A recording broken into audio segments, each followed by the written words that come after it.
Okay, so our training program is the reason we can afford to pay the way that we do, and it's been recognized throughout the industry. It's very simple, it's very effective. It's literally designed to take on people who have zero work experience. If you've heard of Purdue, LSU, Michigan State, Illinois State, they feature us in their business programs where students have to go through our initial training. It's worth about 30% of their grade. Marketing majors, it's not completely enforced, but it's strongly advised that they do so just because it's very helpful to students in general. So there's three main parts to our training. First is the initial training. It takes place right here in the local office. It's 3 consecutive half days.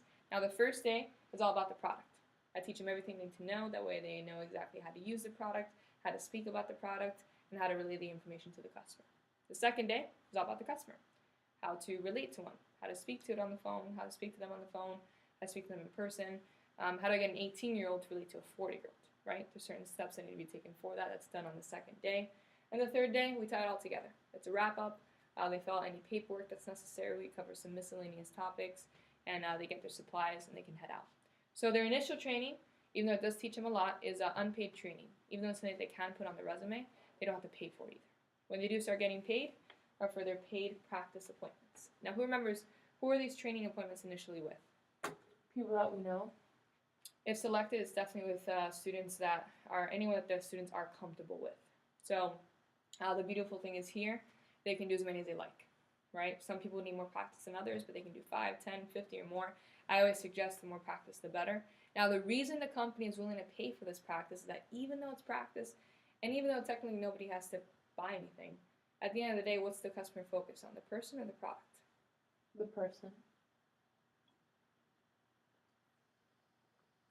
If it's someone that they know, they're not usually judging the person, right? Because they know them, they love them already. They usually judge what? The product. The product. So the quality of the product overcompensates the lack of experience that my students have. That's why the averages I mentioned earlier, 250, 60%, still apply to someone that's brand new. So initial training is great, but there's only so much I can teach in 3 days. And at the end of the day, in general, what's the best way to learn how to do something? Practicing and actually doing it, right? Yeah. So that's why the real training really takes place over the course of 10 days, where my students obviously do some appointments, but after they do the appointments, they come back and I fix them, right? I don't expect them to just train for 3 days and I never see them again. So they do a few appointments, they come back and I fix them. They do a few more appointments, they come back and I fix them, etc., etc.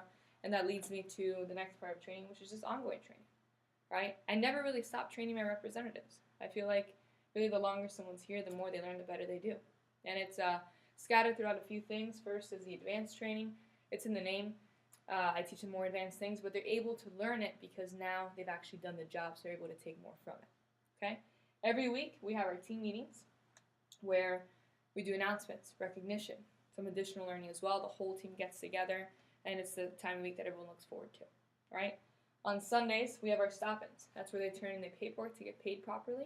They give me their schedule, so I know when they're working for the week. And any one-on-one time they feel like they need, Sundays is usually our best days to do that. So initially, in their first week on the job, our students are here quite a bit. They're here for 3 days of training, and they're here for a few advanced trainings and follow-up meetings. After that, I only see them twice a week, Wednesdays and Sundays. Other than that, they just call in. They let me know what's up, what they're up to, either through they update me or they can ask me for help, but they don't have to drive over here to clock in. They can just call into the office. That's why we're able to have one office in the South Miami area and have people that live in Homestead work here, people that live in Coral Gables work here because of this whole process. Okay? So I do pride myself in the amount of time and attention I do give my people. That's really one of the first perks about the job is the constant support system that my students do get. Okay? So I'm going to wrap up with a few perks of the position.